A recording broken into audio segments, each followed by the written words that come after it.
Nations headquarters in New York has organised a yoga session on the north lawns of the headquarters on the occasion of International Day of Yoga. DD India's Jodie Jacobs was there.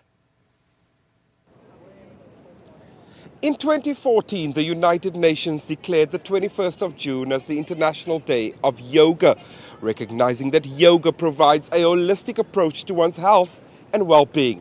International Day of Yoga was proposed by India and endorsed by 175 member states. The proposal was first introduced by Prime Minister Narendra Modi during an address to the General Assembly. The 21st of June is particularly significant as it's the longest day of the year and the summer solstice in the Northern Hemisphere. Last year, on these northern lawns here at the United Nations headquarters in New York, Prime Minister Modi joined hundreds of UN staff and diplomats in a yoga session. Since its inception, International Yoga Day has grown significantly.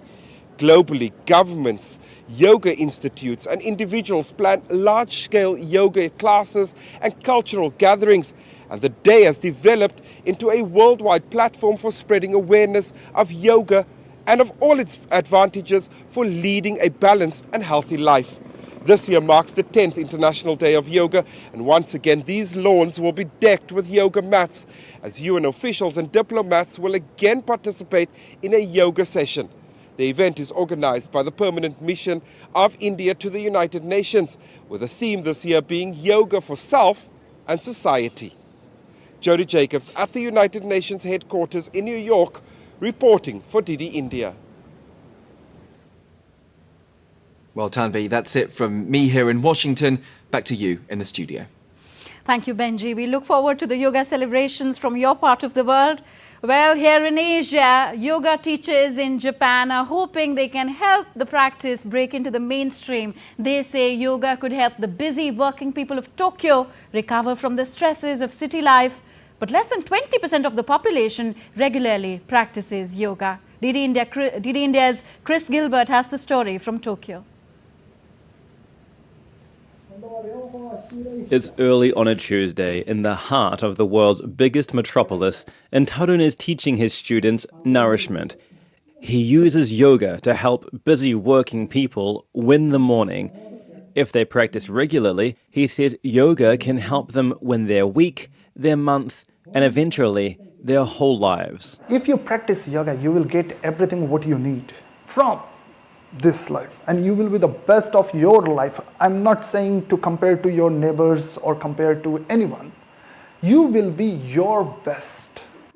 Tarun says yoga loves him and has practiced since before he can remember.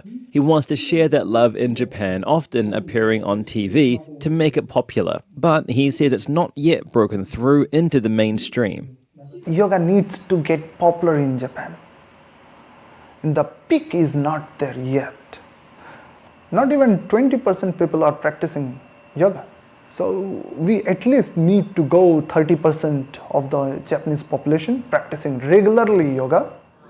There are historical reasons why yoga has struggled to take hold in Japan. Many people here still remember the 1995 sarin gas attacks by the Om Shinrikyo group, which practiced yoga, and teachers say that led the public to be cautious about the pursuit for many years afterwards, until everything changed in the 2010s when yoga wear became fashionable. That's when apparel brand Lululemon became popular and activewear hit the streets. Tom Wada teaches yoga in Omotesando, Tokyo's fashion hub. He says fashion has helped rehabilitate yoga's image, but it's come with a catch. The way it's advertised here, if you see an advertisement for yoga studios, it's usually with beautiful female yoga teachers or models, and that's how people see yoga now. I have had people say that, oh, but yoga is for women, right? And so males don't practice. He says the meditative aspect of yoga could help all Japanese people recover from long work days and stressful city life. And meditation is giving back to yourself that time, that you are usually giving away to others, like you're giving importance to, let's say, Instagram, or to the company, or to whatever rules that Japan might oppose on you. Tarun also says he wants his studio to liberate Japanese people from social expectations. In Japan, most of the time to kids they teach dame first, what not to do. I try to teach them what to do. Hoping to spread his love for yoga and stretch the practice to a wider population. Chris Gilbert in Tokyo, reporting for DD India.